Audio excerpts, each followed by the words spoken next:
disse que o amor, a reverência demonstrada da igreja a Deus, né? Então, o amor, o relacionamento da igreja para com Deus se mede pelo tempo que se dá para a palavra. Então, uma igreja que ama a Deus, ama ouvir a sua palavra e certamente vai dedicar aí um bom tempo para ouvi-lo. Eu tenho experiência nas duas áreas, de você receber pouco tempo e receber muito tempo, como você falou, né? Às vezes depende do ânimo do pastor ou do dirigente do culto, da paciência do povo, né? Enfim. Eu me lembro de uma experiência, talvez tenha sido a primeira, eu devia ter uns 17 anos, era as 16, talvez, 16 anos, eram as minhas primeiras agendas aí fora da minha igreja, um culto de mocidade próximo da minha casa, e o culto foi se arrastando, e deu 8h20, deu 8h30, 8h40, e nada de passar o microfone, e eu já preocupado, então fui sendo tomado conta pela ansiedade, meu Deus, e que hora, e tá tarde, e o povo vai embora. Quando deu 9 horas, já não, umas 5 para as 9, o líder da mocidade falou assim: irmãos, chegamos na melhor hora do culto, chegamos no melhor momento, vamos ouvir a palavra, todavia está tarde, e eu acredito que o pregador não será eloquente nas suas palavras. Na época, eu não entendia nada dessas frases chique, difíceis, mas hoje eu diria assim para ele: filhão, eloquência não tem nada a ver com o tempo. Né? Mas ele quis dizer ali, ó, o pregador já entendeu que está tarde e o cara não vai ficar aqui encerando. Então, já é 9 horas, vamos ouvi-lo. E aí, ele pegou, virou para mim e falou assim, ó, vai até 9h10. Então, ele me deu 10 minutos. Na época, eu não pregava tanto tempo assim, né? Mas eu acredito que eu esperava falar uns 20 minutos, 25. Então, quando ele me deu 10, ali me arrebentou, me quebrou. E aí eu fui tomado pela preocupação e comecei a pregar muito mais rápido do que eu imaginava e tinha um costume de pregar, para dar tempo de falar tudo. E aí, nessa brincadeira, eu me atrapalhei, atropelei palavras. Resultado, entreguei com 10 minutos. Quando eu desci da tribuna, vieram irmãos me parabenizar. Nossa, como você foi sábio, meu Deus. Uma hora dessa, você conseguiu administrar e pá, e Deus falou conosco. Só que eu saí daquele culto arrasado. Eu saí destruído, porque eu não consegui comunicar a mensagem que eu queria. Eu esqueci coisas, eu atropelei. E aí eu saí daquele culto, Thiago, decidido a nunca mais fazer isso. Se me desse um tempo menor que eu havia imaginado, eu não ia mais abandonar a proposta da pregação. Então, eu ia ministrar como se tivessem me dado 10 vezes mais o tempo que me deram, e quando chegasse o tempo determinado, eu ia devolver o microfone. Então, que o dirigente do culto ficasse com aquele sentimento assim, poxa, eu devia ter dado mais, a mensagem acabou no meio.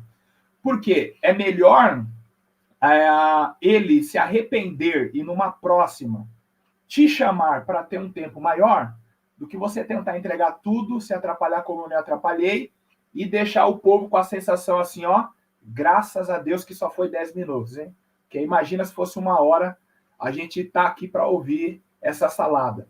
Então, eu propus isso no meu coração. A segunda experiência que eu tive foi na cidade de Boituva. Aí eu já era um pregador experiente, não sei quantos anos eu tinha, mas talvez uns 25, 26. Congresso de jovens na Assembleia de Deus do Belém. E a gente sabe que essas igrejas mais antigas são rígidas com horário, administram também melhor o culto, né? Deu 8h25, o líder da mocidade, em congresso, já chamou a cantora para ministrar o seu louvor e já convidou os diáconos para receberem dízimos e ofertas. Aí eu olhei e falei, nossa, 8h25, congresso? Falei, querem receber as ofertas cedo, ou já vão passar a palavra agora. 8h30, o dirigente do culto falou assim, irmãos, vamos se pôr de pés E vamos ouvir a palavra, está aqui acho que era Diácono Lucas, veio de São Paulo e tal. E já vamos orar, começou a orar. Aí eu aproveitei na oração e falei assim para ele, falei assim, meu amigo, até que horas eu tenho? Eu imaginei, por saber que é um ministério criterioso com horário, falei assim, ele vai me dar meia hora aí, 9 horas, mais tardar 9h30. Tá cedo, mais tardar 9h30. Querido, até que horas? Ele falou assim no meu ouvido, irmão, tá cedo, hoje é sábado, vai até às 10. E era 8h30. Então ele me deu 1h30 de mensagem.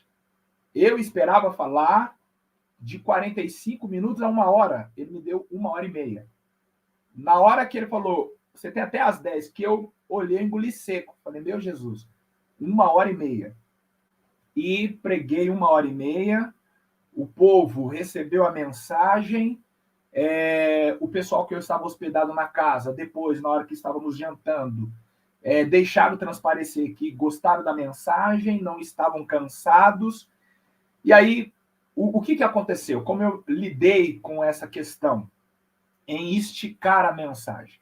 Eu acredito que, aí sim, agora respondendo a sua pergunta, a pessoa se prepara para poder lidar com o tempo, de que maneira? Sendo ele muito ou pouco? Através do que ele estudou em casa, do esboço que ele possui. Eu acredito que o tempo que ele investiu em casa para estudar essa mensagem e a maneira em que ele estruturou ela em um esboço irá ajudá-lo a esticar ou a diminuir. Às vezes a pessoa fala assim, eu vou trazer uma mensagem simples hoje. Simplicidade não é sinônimo de algo raso. Você pode entregar uma mensagem simples e, ao mesmo tempo, muito profunda, né?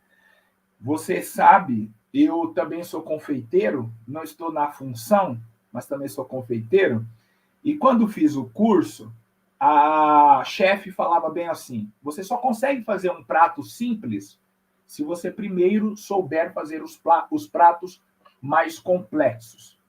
Porque só faz o simples quem sabe fazer o complexo. Por quê? Porque uma vez que você conhece toda a complexidade do processo, você tem condições de tirar o que é importante e canalizar em algo simples.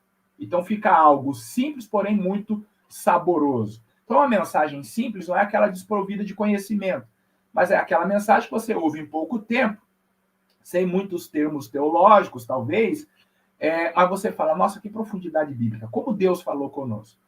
Então, se esse pregador estudou a mensagem em casa, pesquisou, montou o sermão direitinho, veio com o seu esboço para a tribuna, quando o pastor lhe disser assim, fale 20 minutos e você estava esperando falar 40 minutos, você vai olhar para o esboço e falar assim, opa, eu posso tirar isso, não é tão relevante, eu posso abrir mão dessa informação, mas, opa, essa daqui não dá para abrir mão.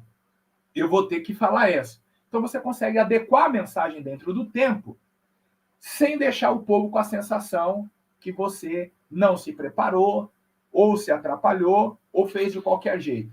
Naquele momento, você fez uma seleção de boas informações para se adequar ao tempo.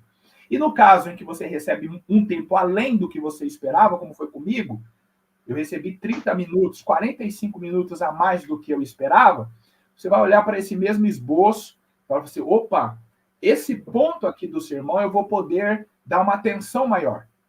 Eu vou poder dedicar um tempo maior, e aí você vai recordar o que você estudou para trazer essas informações que não estavam programadas, mas você as tem porque estudou em casa. Então, eu acho que tudo depende de como você se preparou em casa. Porque nós, de fato, nunca saberemos, ou na maioria das vezes não saberemos, o tempo que vamos receber. É ali de supetão. Fala X, e você tem que se adequar, ser um malabarista.